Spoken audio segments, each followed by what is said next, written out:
Poderoso é o seu nome, Pai.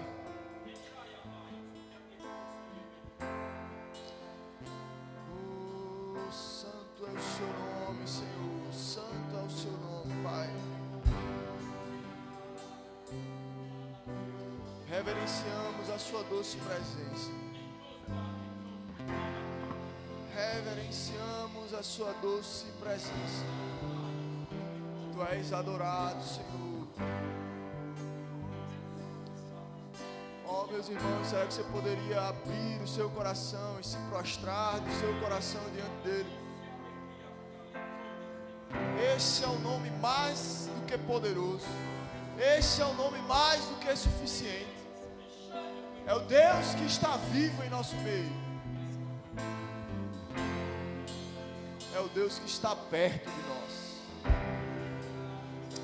Oh, Tu és santo, Tu és santo. Nós o adoramos, Senhor. Reconhecemos o Teu senhorio sobre este lugar, sobre as nossas vidas, sobre a nossa casa, Pai. Reconhecemos que você está sentado nos altos céus. Reconhecemos, Pai, que você desejou morar em nós, que você escolheu habitar em nós.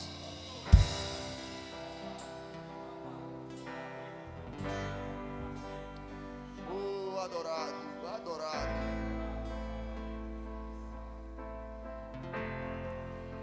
Oh, obrigado, Senhor, obrigado. Porque você escolheu se esvaziar da sua autoridade. Você se escolheu se esvaziar da posição do trono para nos encontrar neste lugar, Pai. Para nos encontrar aonde nós estávamos. De fato, o salmista vai dizer que se nós fizéssemos a nossa cama no mais profundo abismo, lá você estará, Senhor. O salmista vai dizer, Senhor, que ainda que nós possamos passar pelo vale da sombra da morte, você estará conosco, Senhor.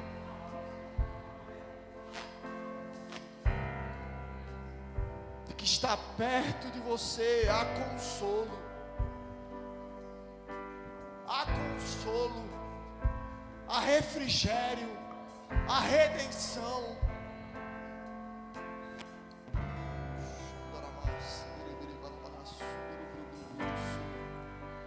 Irmãos, quais são as palavras que estão no seu coração a esse Deus? É hora de você fechar os seus olhos e deixar ser mergulhado por essa presença. Oh, Jesus.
Obrigado pelo teu ministério habitando em nós, acontecendo dentro de nós.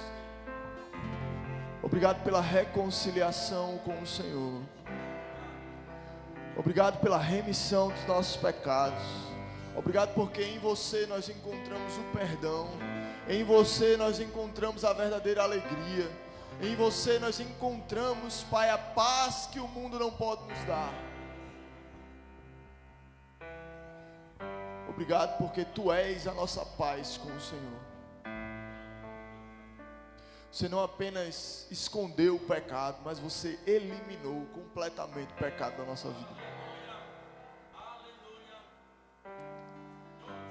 Oh, obrigado porque não estamos mais presos ao jugo do pecado. Você nos fez livres. Você nos fez livres. Você nos fez livres, Senhor.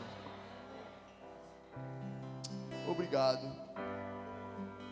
Oh, Espírito Santo, suscita em nós um coração grato pela obra redentiva de Cristo. Forma em nós um coração que reconhece e se quebranta diante da verdade que há em Cristo.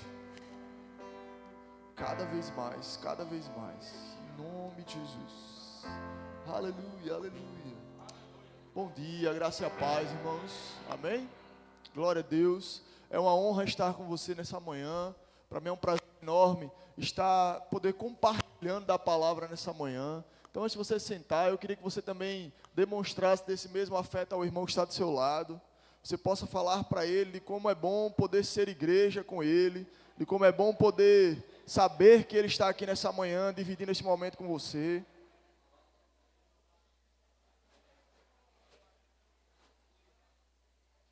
Ô glória, não há coisa mais maravilhosa do que a comunhão com os irmãos, amém?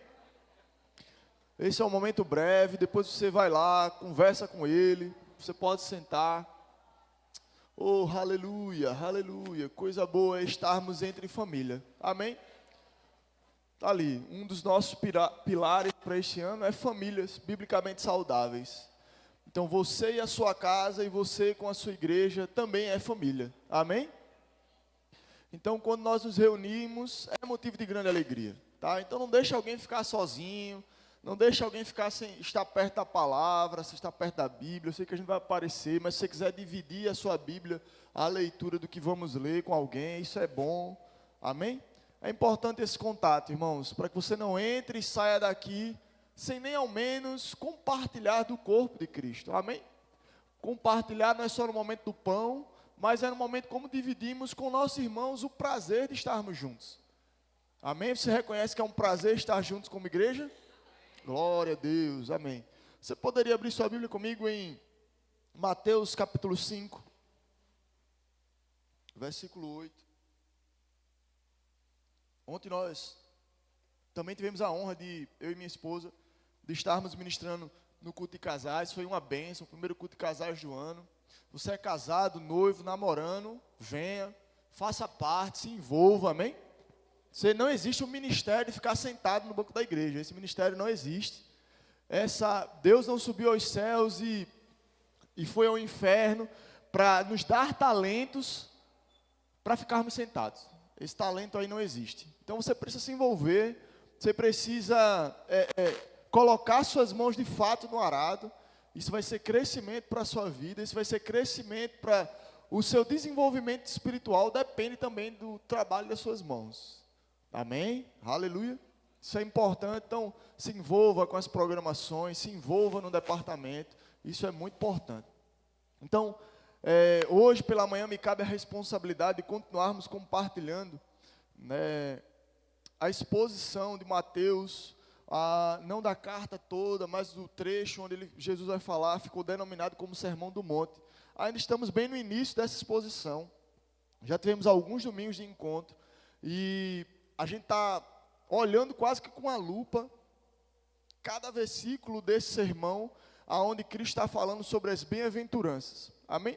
Então estamos no versículo 8, quem não lembra, falamos sobre as misericórdias do Senhor, né, no nosso último encontro, que está no versículo 7, quando Cristo vai dizer que aqueles que agem em misericórdia, eles também receberão dessa misericórdia, amém? Então, o versículo 7 é: bem-aventurados misericordiosos, porque alcançarão misericórdia. E hoje estamos avançando para o próximo versículo, quando Jesus vai ensinar aos seus discípulos algo muito essencial. Eu creio que todos eles, toda a conjuntura das bem-aventuranças, ela é muito importante para nós, porque ela vai nos dar as características que precisam ser encontradas em nós. E nesse versículo 8, Cristo Jesus vai falar sobre um atributo que nos torna diferentes, que nos torna essencialmente, que vai fazer a diferença entre aqueles que estão em Cristo e aqueles que não estão. E isso é importante porque essa diferença poderá ser vista até mesmo no meio do seu povo. Olha aí, o nosso já ficou quieto. Você estava tão bem conversando, animado, falando.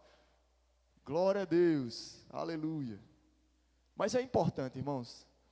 E se Cristo se preocupou em pontuar essa lição para os seus discípulos, isso é um fator importante da carta, é de que aquilo que está sendo dito, não está sendo dito apenas à multidão.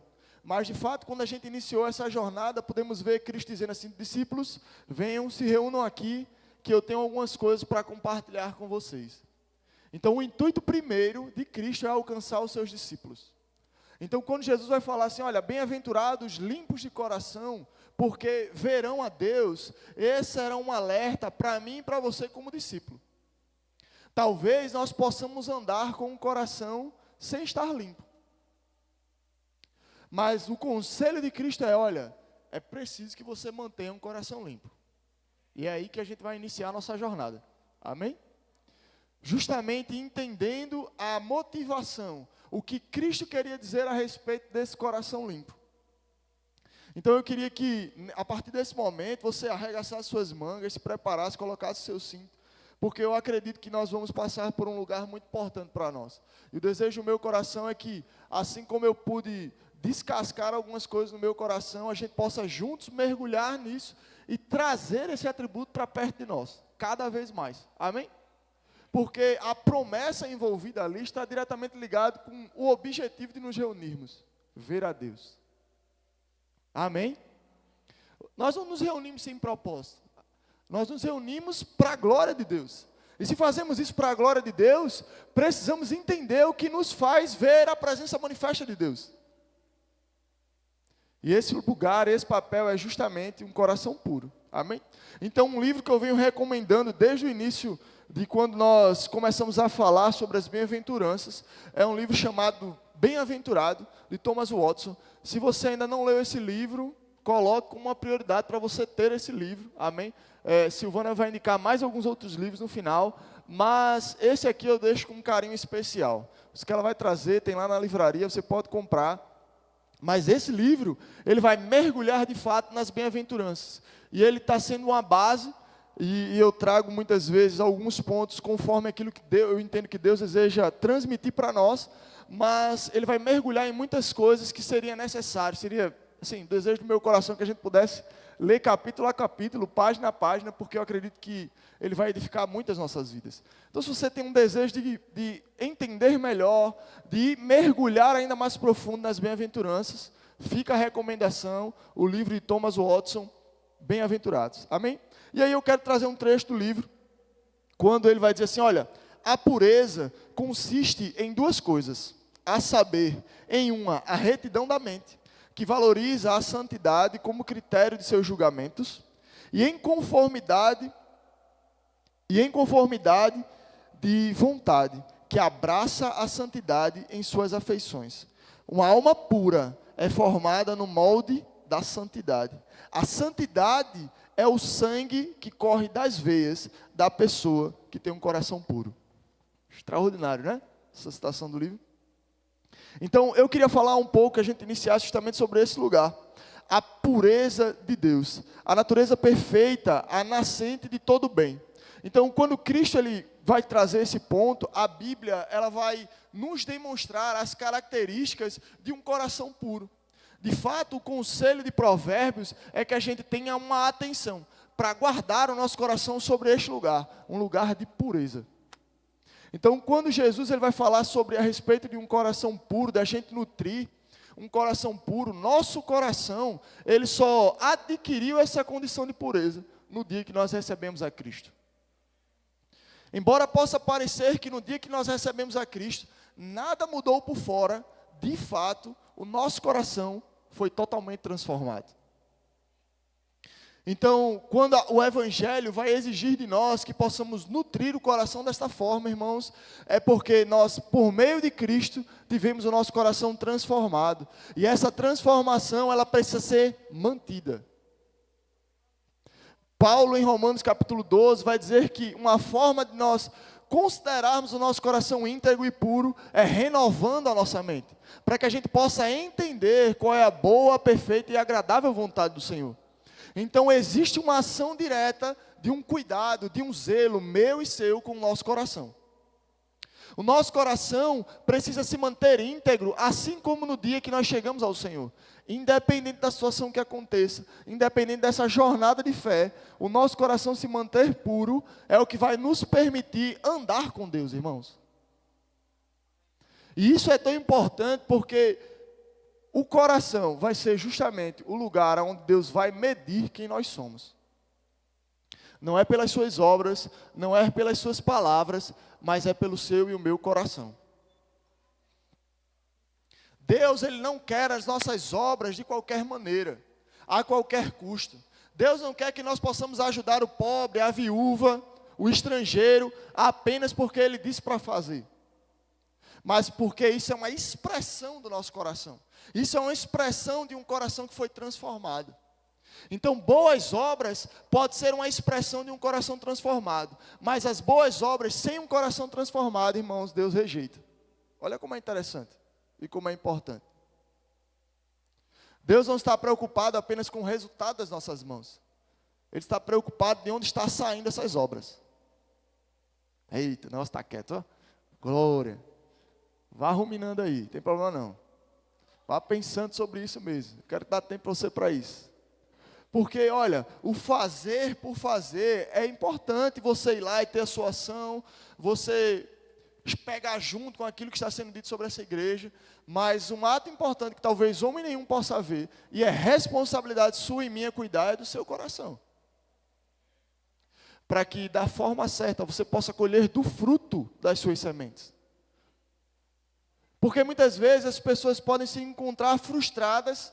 Ah, não, mas eu estou indo na igreja, eu estou fazendo a coisa certa, estou buscando agir segundo aquilo que meu líder está dizendo, e muitas vezes as coisas não acontecem na nossa vida. Mas de onde tem partido essa ação? De onde tem partido aquilo que fazemos? É de um coração puro, a qual Deus não rejeita? Eita glória, aleluia. Então essa é a virtude, primeira coisa, o objetivo da pureza de Deus em vermos a Deus está ligado a um coração que foi transformado, está ligado a um coração de filho, de você não perca essa posição de que Deus chamou a mim e a você. Deus, Ele nos conquistou, não apenas para sermos um representante dEle nesta terra, mas para que eu e você possamos nutrir em nós o atributo do coração celestial, o atributo do coração que existe nos céus, que é de fato doador sobre todas as coisas, que é misericordioso, que é o Deus da paz, que é o Deus do amor. Esse coração precisa existir em nós. Essa deve ser a nossa fome, a nossa sede, representar bem o coração de Cristo. E olha, e é por isso que nós não podemos perder o fio condutor para tudo isso, que é um coração limpo, que é um coração quebrantado, contrito, que Deus não rejeita.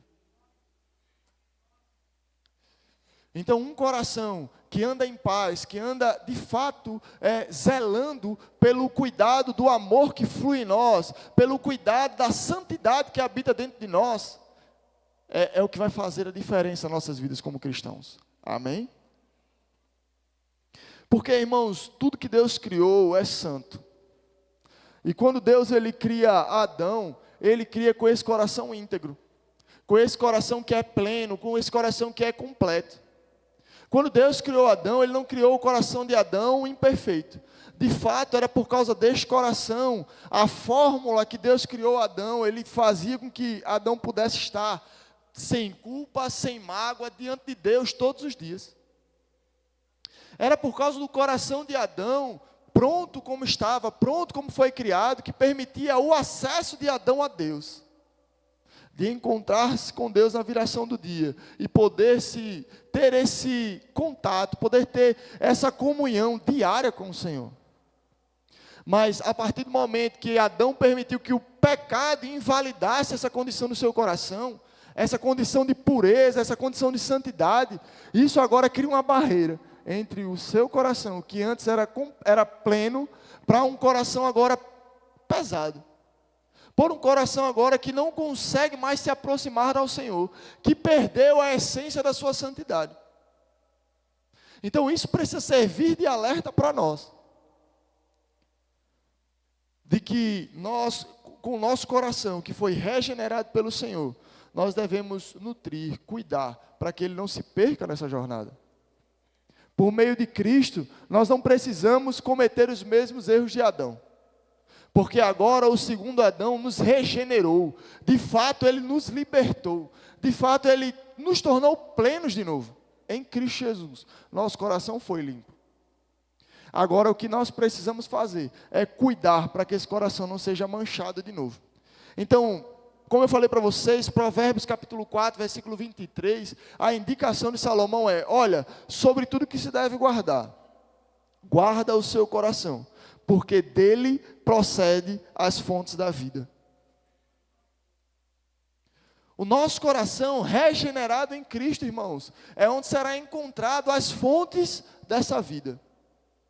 Porque olha, para um coração que não foi transformado, para um coração que não foi regenerado, ele pode caminhar em mágoa, ele pode caminhar em incertezas, ele pode caminhar na ansiedade. Mas aquele coração que sabe onde é a sua fonte, irmãos, ele está redimido, ele vai estar guardado, ele vai estar protegido de todas essas coisas. Por isso que nós precisamos guardar o nosso coração, zelar. Esse zelar, santidade, quando significa separação, podemos imaginar que agora é hora de eu simplesmente proteger o meu coração de não sofrer mais nenhum ataque. Não, se nós estamos falando de santidade, então eu vou viver uma vida excluída. Eu vou viver uma vida que é totalmente protegida das coisas que acontecem nesse mundo. Mas essa não é a visão que Cristo teve para Ele mesmo. Porque quando Cristo olhou para o pecado que havia no mundo, o mundo jaz no maligno. E Cristo, sendo santo, disse: ei, eu vou para o meio deles, porque eu vou salvá-los. E deixa eu te dizer uma coisa, quando Cristo ele entra no mundo, ele não entra no mundo para ser corrompido. Ele entra no mundo para desfazer a corrupção. Por isso que nós precisamos dessa ligação genuína com o Senhor. Porque nós não vamos viver excluídos do mundo, irmãos. Nós já estamos aqui no mundo. É impossível sermos plenamente escondidos das situações que acontecem nessa vida. Situações que muitas vezes querem nos deixar frustrados, situações que muitas vezes querem nos deixar irados, situações que querem trazer mágoa ao nosso coração. Mas somente aquele que preserva genuinamente a sua conexão com o Senhor, somente aquele que está em busca de viver diante do Senhor, pode nutrir o seu coração guardado, santo, diante dessas situações.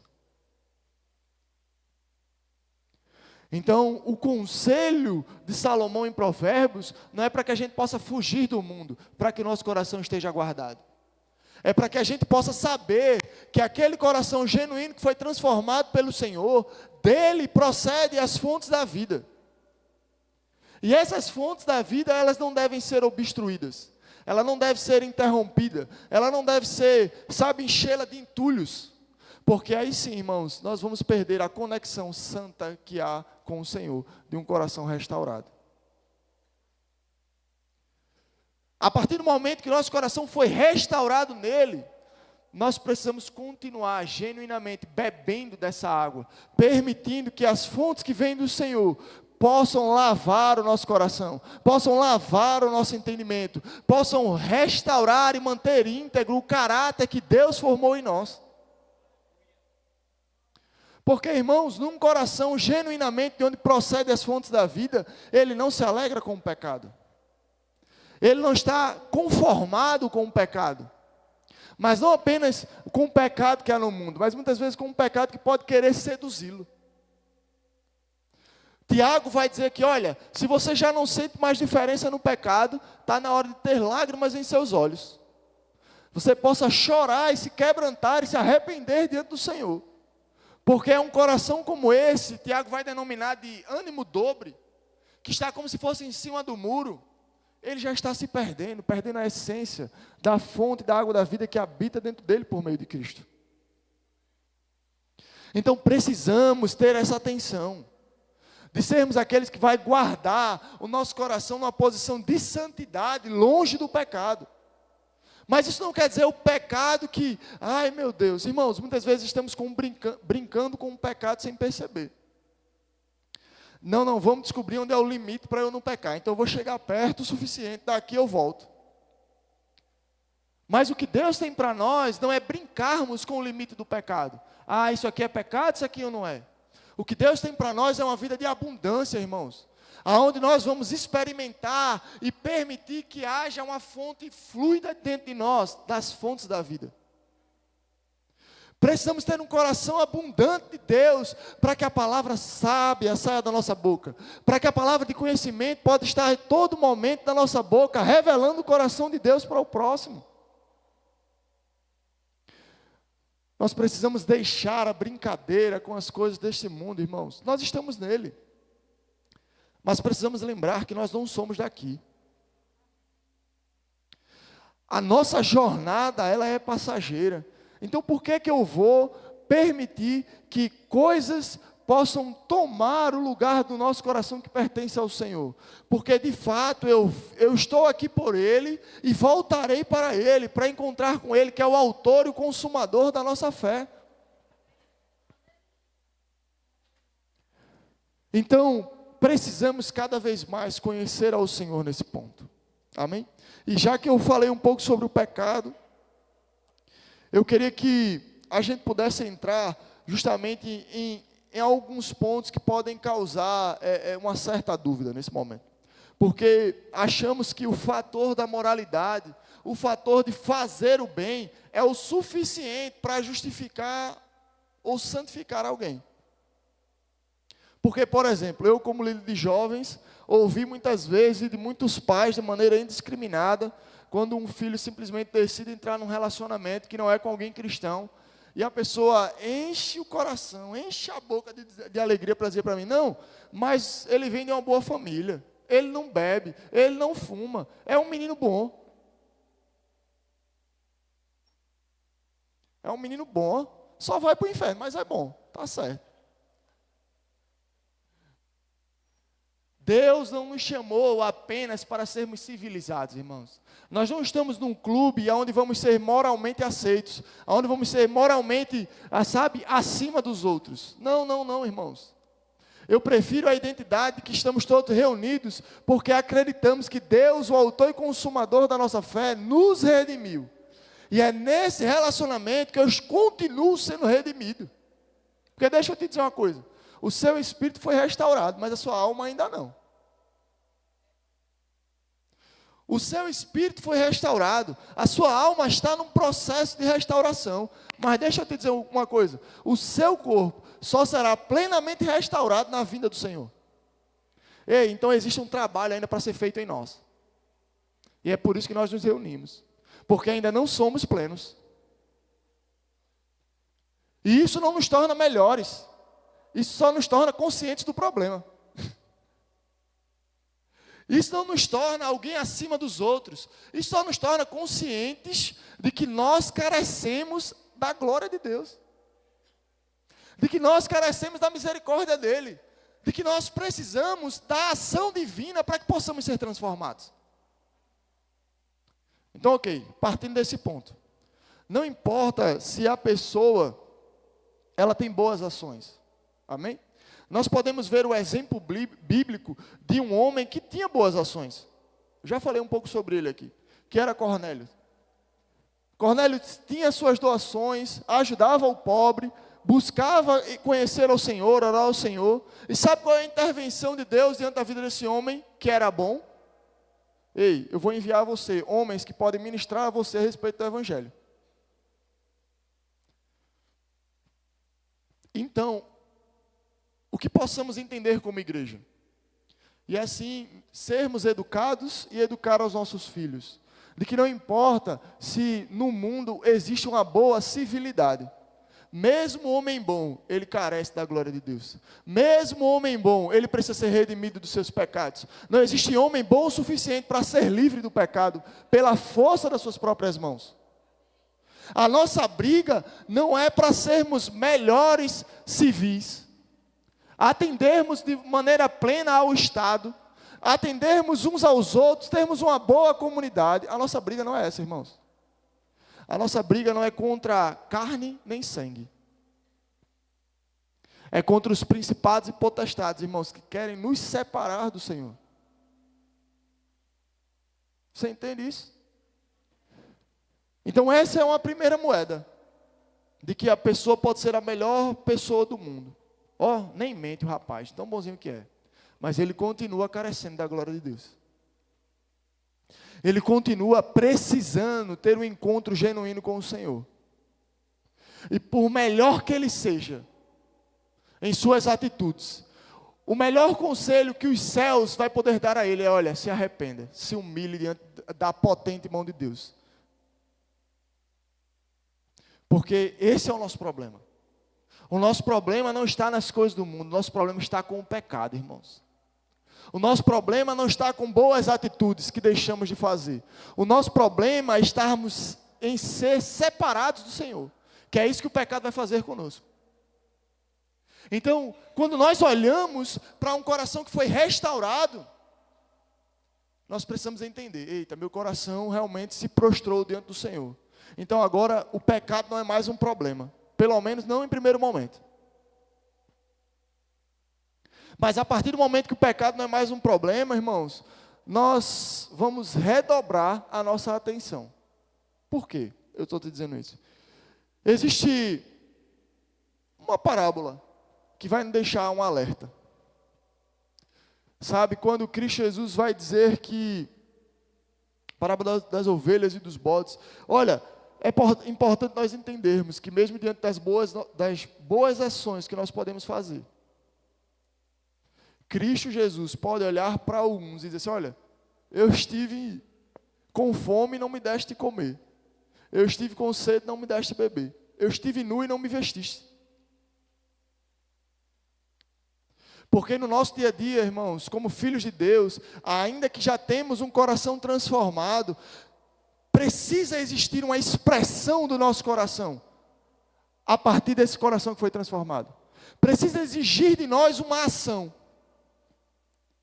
Porque nós não podemos chegar diante do Senhor: olha, Senhor, pelo seu nome eu curei os enfermos, pelo seu nome eu expulsei os demônios. O problema não é fazer as obras de Deus. O problema é onde esteve o seu coração no meio dessas obras. Porque, olha, se nós estamos fazendo as obras de Deus, ainda assim a palavra vai nos dizer que o Cristo pode olhar para nós e dizer: olha, eu não te conheço. E o porquê dessa resposta: eu não te conheço? Se eu fiz, eu tive o resultado por causa do nosso coração. Porque Ele conhece o íntimo do nosso coração. Ele conhece a expressão mais clara do nosso coração, genuína do nosso coração. Apenas Deus pode conhecer, irmãos, quando nós levantamos as nossas mãos, quando nós nos prostramos, quando nós adoramos, quando nós servimos uns aos outros. Apenas Deus pode saber de fato qual é a fonte disso. E deixa eu só abrir um parênteses. Não é papel nosso julgar o nosso irmão, se ele está fazendo de coração ou não, amém? Deus não deu ao irmão que está ao seu lado o papel de juiz das suas obras. Amém? Glória a Deus. Sai um amém ali. Sai um é verdade, né? Amém. Mas olha, existe um justo juiz que está considerado de forma genuína o nosso coração. Mas eu fiz de todo o coração, eu sei, fulano de tal foi, criticou, disse isso, disse aquilo. Olha, irmãos, não se preocupe. Porque ainda que possam querer se levantar falsos juízes, a recompensa vem daquele que viu o seu coração. O justo juiz é aquele que recompensa segundo a medida do seu coração. Por isso que nós devemos ter a preocupação da preservação de como andam as fontes do nosso coração. Essa responsabilidade não é do próximo, essa responsabilidade não é do outro. Essa responsabilidade é minha e sua, de maneira individual. Amém? Aleluia, aleluia. Eu queria que você abrir sua Bíblia em Apocalipse capítulo 2.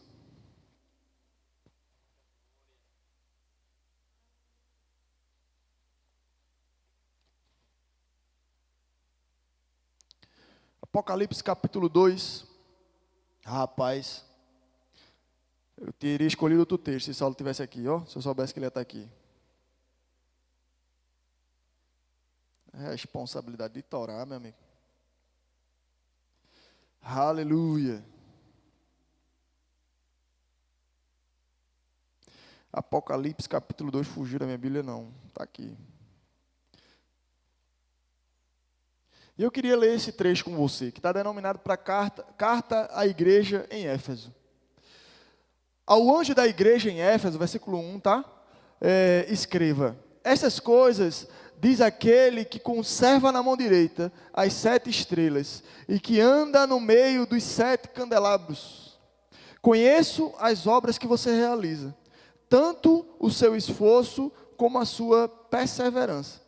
Sei que você não pode suportar os maus e que pôs à prova os que se declaram apóstolo e não são. E descobriu que são mentirosos. Você tem perseverança e suportou provas por causa do meu nome, sem esmurecer. Faça uma pausa comigo. Olha como até esse momento, aquilo que Cristo vem declarando sobre a igreja de Éfeso, parece uma característica de uma boa igreja. E de fato, a busca de Cristo aqui não é condenar as ações dessa igreja, mas é informar a essa igreja que essas ações parecem ser incompletas, de que está faltando algo. É de que eles têm feito bem até esse ponto. Eles têm caminhado bem em identificar toda espécie de mal, em tirar os problemas do meio da igreja, em identificar e assim, olha, isso aqui não faz parte do nosso meio, esses que se dizem apóstolos e não são. Mas para Deus, irmãos, eu apenas entender o errado e querer retirar o errado do nosso meio, não é o suficiente. Amém? Você está aqui? Glória a Deus. Porque, irmãos, se formos apenas para este lugar, podemos nos tornar um povo legalista, de que conhecemos bem a lei, de que conhecemos bem o que não pode, o que não serve, o que nós não queremos. Mas esse não é o evangelho que Deus nos chamou, que Deus nos resgatou, que Deus nos restaurou. Porque senão Ele poderia ser o primeiro a apontar para nós diante do nosso pecado e dizer: ei, você não serve. Você com seu pecado não pode estar diante de mim. Mas sabe o que Deus fez? Ele, no seu infinito amor, nas suas infinitas misericórdias, Ele veio e nos resgatou, Ele nos amou. Ele nos protegeu, Ele nos regenerou, Ele, na verdade, nos tirou de um lamaçal do pecado, nos colocou numa posição de honra. Esse é o nosso Deus. Nós não apenas nos adoramos, porque reconhecemos que Ele poderia nos rejeitar, mas Ele assim não fez. Muito pelo contrário, Ele nos amou e nos colocou numa posição de honra. Como filhos, nós precisamos andar segundo a característica do nosso Pai. Não apenas rejeitando toda espécie de mal, mas também abraçando aquele que Deus nos mandou abraçar. Amando da forma correta, andando em alegria. Porque vem o próximo versículo. Queria que você fosse comigo para o versículo 4. Porque o versículo 4, ele é interessante. Tenho, porém, contra você o seguinte: você abandonou o primeiro amor. Sabe o que é isso? É uma expressão de que o coração dessa igreja já não estava mais como nos primeiros dias. Já perdeu a sua essência. Já perdeu o conselho de Provérbios, quando o Salomão vai dizer: olha, em tudo que você deve guardar, antes de toda e qualquer atitude, antes de toda e qualquer feito que você possa fazer, proteja o seu coração. O conselho de Cristo a essa igreja é de que, olha, vocês me perderam de vista em meio à jornada. Precisamos, irmãos, manter um coração que está totalmente com seus olhos voltados para o Senhor, reconhecendo as suas obras, reconhecendo a sua característica, reconhecendo quem Ele é para nós e por nós. Porque, irmãos, é impossível sermos de fato cristãos sem representar o coração de Cristo. Não podemos dizer que amamos a Deus se não amamos uns aos outros. Não podemos dizer que amamos a Deus sem agir como Deus agiria. Você entende isso? Quero que você vá comigo para o versículo 5. E ele vai continuar dizendo, olha, lembre-se, pois, de onde você caiu. Arrepende-se e volte à prática das primeiras obras. Se você não se arrepender, virei até você e tirarei o seu candelabro do lugar dele. Olha como isso é importante. Porque aqui Cristo está reconhecendo que essa igreja tinha até boas atitudes. Mas muito mais fundamental do que aquela igreja estava fazendo é onde estava o seu coração. E o ponto era tão sério que o Senhor vai dizer a essa igreja, olha, é importante de que você comece a entender onde você caiu e você se arrependa. E você coloque o seu coração no devido lugar. Porque se você não fizer, eu vou retirar o anjo da igreja, eu vou tirar o candelabro dessa igreja. Eu vou tirar o espírito dessa igreja. E isso, de fato, é uma característica de uma igreja legalista. Aquela que perdeu o primeiro amor. Que vive apenas para condenar e apontar a lei. Mas, irmãos, nós precisamos falar dessas coisas para que o nosso coração esteja atento aonde ele está. O problema aqui não é ter que se arrepender. A condenação não é, se você se arrepender, aí a coisa acabou de vez. É a ignorância de você não querer se arrepender. O ponto crítico aqui do conselho de Cristo é, olha, eu estou dando a solução para vocês. Mas se você deixar que o orgulho suba e você fuja do arrependimento, haverá consequências. O meu espírito já não estará mais no meio de vocês. Então, irmãos, um coração contrito, Deus não despreza. Um coração quebrantado, Deus não despreza. Sabe, Deus vai rejeitar o coração orgulhoso. Mas se o meu coração e o seu estiver pronto, rápido em se arrepender, irmãos, o nosso coração de fato vai andar num avivamento, porque estará pronto para seguir as orientações do Senhor, porque estará pronto a andar segundo a palavra do Senhor.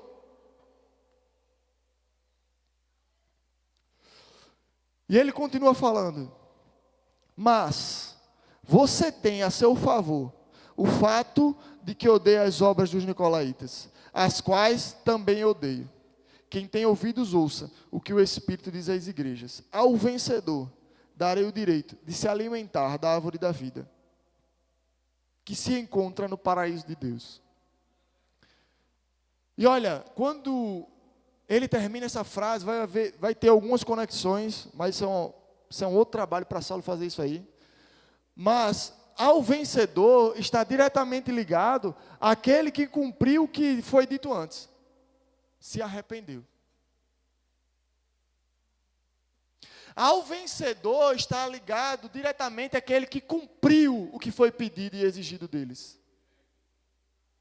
Então nós, como igrejas, podemos olhar para a igreja de Éfeso e desejarmos nos aproximar desse coração que é rápido para se prostrar diante do Senhor, que obedece a Ele, se arrependendo e considerando as suas palavras. Porque, irmãos, de fato, eu quero receber da promessa que foi dita lá em Mateus capítulo 5, versículo 8. Eu desejo ver a Deus. Assim como todos vocês, nós desejamos como igreja ver ao Senhor. Amém? Então, precisamos andar com um coração genuinamente puro. Com um coração genuinamente arrependido. Com um coração que está pronto a obedecer à voz do Senhor. Sabe, talvez o que Deus disse a essa carta, a essa característica da igreja de Éfeso, olha, se arrependa. Mas talvez para alguns possa ser, olha, está na hora de você pedir perdão. Para alguns, purificar o coração e santificar o seu coração, esteja ligado e dizer, olha, está na hora, nesse momento, seu coração que foi ofendido, você precisa pedir perdão. para que você volte a ver a Deus. Para outros, talvez, está na hora de você largar a tristeza. Por causa de uma perda, por causa de uma situação que aconteceu. Um coração arrependido, irmãos, a palavra ela tem esse poder de se adaptar, porque o Deus dessa palavra conhece o nosso coração. Então esta palavra, aquilo que foi dito à igreja de Éfeso, olha, para vocês existe a necessidade de um arrependimento, mas para mim e para você, pode haver a necessidade de um ajuste naquilo que nós temos vivido. Seja perdão, seja largar a tristeza, seja realmente renovar o nosso coração na expectativa de vermos ao Senhor. Amém? Aleluia, aleluia. Eu queria saber nesse momento se existe alguém em nosso meio que ainda não fez uma aliança com Ele. Que assim como eu, que outrora pôde se prostrar e reconhecer diante do Senhor, eu careço da sua glória. Então, se você está aqui nessa manhã e nunca tomou essa decisão, essa manhã é uma excelente oportunidade de você fazer isso hoje. Não deixe para outro dia, para outra oportunidade de poder desfrutar das fontes da vida habitando dentro de você. Nós não estamos preocupados em formar cristãos que conhecem o que não fazer. O Evangelho não se trata do que não fazer. O Evangelho se trata de poder ter a oportunidade de ter um relacionamento com o autor e consumador da vida. Então, se você está aqui nessa manhã e deseja hoje ter esse lugar de comunhão, irmão, não perca tempo. Levante sua mão, acene, que a gente deseja fazer festa com você. Aleluia. Temos alguém? Aleluia. Aleluia, aleluia, aleluia. Poderia ficar de pé? Eu queria que a igreja desse uma salva de palmas a Tassimar. Oh, aleluia. Oh, aleluia, aleluia. Deixa eu dar um abraço. Glória a Deus. Aleluia.